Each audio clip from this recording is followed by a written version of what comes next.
Hey guys, Chad here with the Reptile Rangers. Now we're at the Kernersville Reptile Zoo and Medical Center again today, and we're going to talk about the difference between an open air cage and a enclosed cage. Somebody wrote us in asking us about what the key differences really is between open air and enclosed.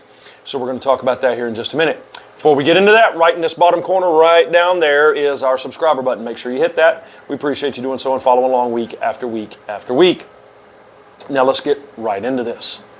All right, so as we go through with owning reptiles, a lot of the times people will have a lot of tropical species, things like chameleons and geckos and anoles, and there's a lot of different species that are tropical to subtropical species.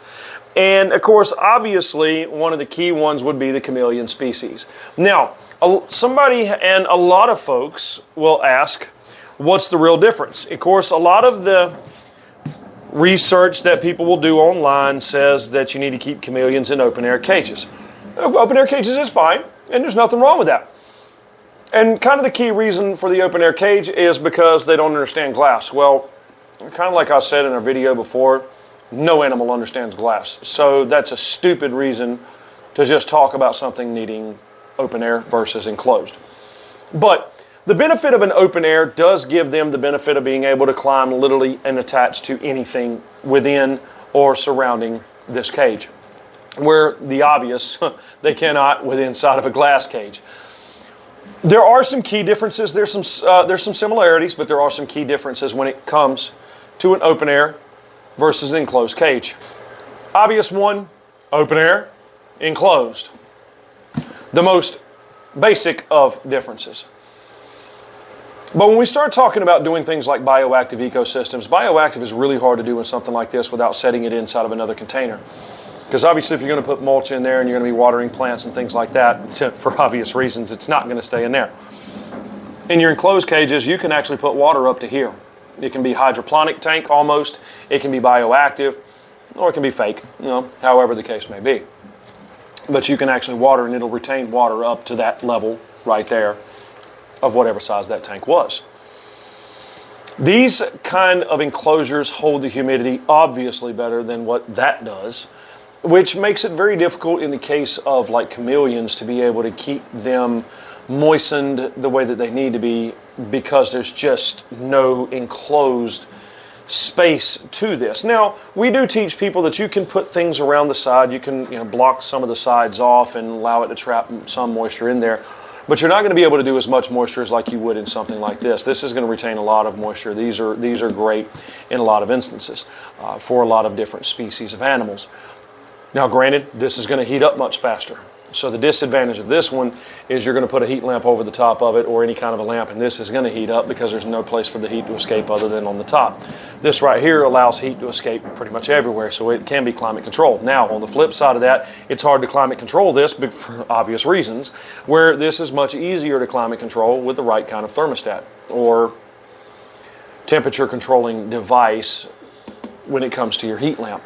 So again, there are differences and there's goods and bads to both. My preference personally, and I've been doing this for decades now, my personal preference is putting chameleons in big versions of things like this. A lot of folks say, well, they can't cling onto the glass. Well, if you actually make it completely jungle-fied like it should be with tons of live plants, fake plants, whatever, if there's plenty of things for them to climb onto, they're not going to try and climb on the glass. But most people want to do the absolute bare minimum, just have a vine going across or maybe twisting up a couple of branches, and that's all they put inside of there. Well, that's stupid to begin with. That looks nothing like a freaking jungle. So, and the same thing goes for this. Of course, the benefit of this is you can attach your limbs and your vines and all kinds of things literally to the screen and everywhere. With this one, you have to have suction cups or some way to be able to make them form or stick. So there's a little bit of a disadvantage when it comes to decorating these, but if you're doing live plants with just a few things in there, believe me, live plants will absolutely fill this thing out, and you won't have to attach it to nothing. The roots would attach themselves to the screen. So, of course, if you do any kind of live plant life in this, and it starts attaching to the screen, and it's hard to get the root systems off of it, and can actually tear up your screen mesh there.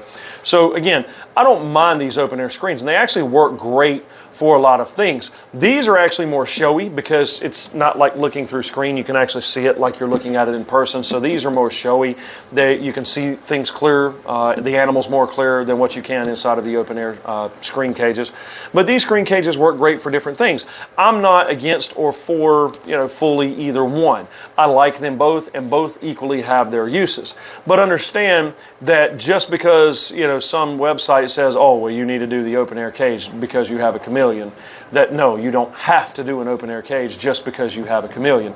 There's goods and bads to both, and we actually have prayer videos in here in the video section of where I actually deal with both sides and set up a customer's chameleon cage in something a little bit bigger than this one of the bigger versions of this, and where I also talk about the open air cages and its benefits and uses as well, just like I have in this video.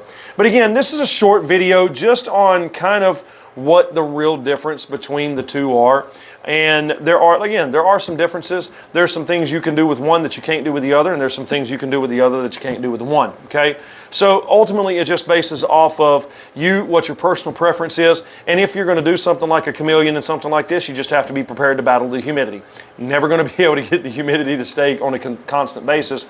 Some people will do a dripper system. Some people will do a fogger mister, and that's fine. It's just going to throw its stuff everywhere, which also is equally fine. That way they're not breathing it in all the time. In something like this, doing a fogger and mister, you have to be very careful because they're going to be sitting there breathing that stagnant moist air all the time, which can absolutely cause a respiratory infection.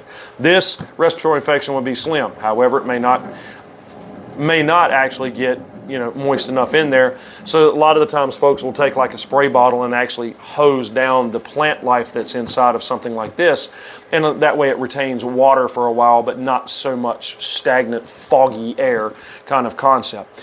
So again, both are equally great. These do tend to be easier, especially for things like your subtropical species, frogs and chameleons and things that do need that moisture a little bit more readily, and tend to do that better and retain that moisture a whole lot better than what these do.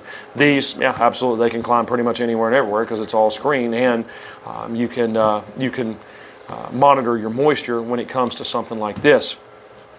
Trying to keep this habitat climate controlled is a pain in the butt too, because it's going to be allowing heat to escape everywhere, where this one can get overheated, absolutely can get overheated, but it will retain heat a whole lot more efficiently and quite a bit better. Okay, so this is the difference between open air and enclosed enclosures, terrariums.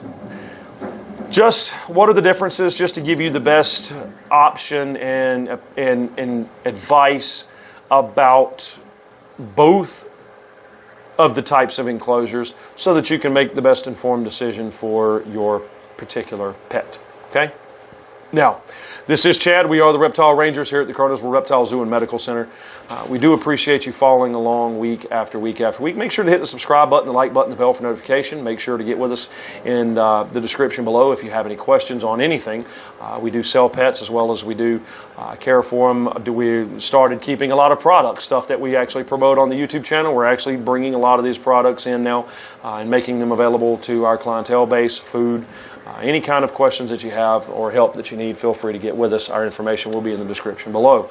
Also, don't forget about the Reptile Rangers TikTok channel and the Kernersville Reptile Zoo's Instagram page, of which we do have both. So again, we appreciate you coming along with us week after week. We'll either see you here at the zoo or we'll see you on the next episode. Later.